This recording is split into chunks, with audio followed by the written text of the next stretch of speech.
Les gens attendaient que Jésus ait une influence politique. C'est vrai que Jésus, il y avait beaucoup d'attentes qui étaient posées sur ses épaules.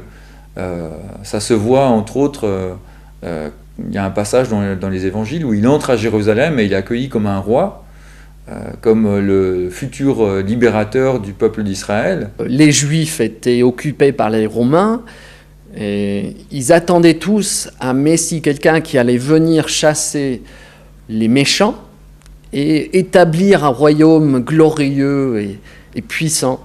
Et en fait, beaucoup de gens, et même parmi ses disciples, croyaient qu'il allait délivrer le peuple d'Israël des Romains. Ces gens-là, ils n'avaient pas tout à fait compris que le règne de Dieu, le règne de Christ, il était pour plus tard.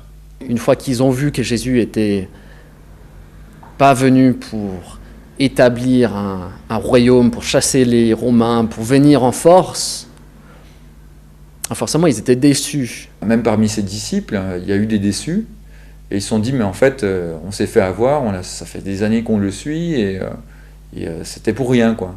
Il ne va pas prendre le pouvoir comme ça. Et c'est ces mêmes personnes-là qui ont accueilli Jésus comme roi, qui, une semaine après, criaient « Crucifie-le ».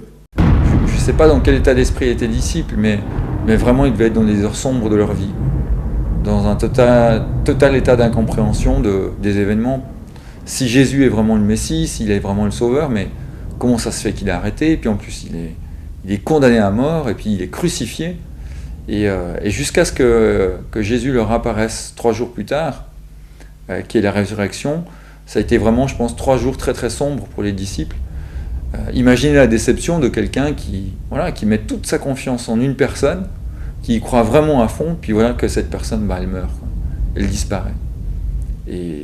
Et là, c'est vraiment... je dis, mais c'est pas possible, quoi. C'est pas possible.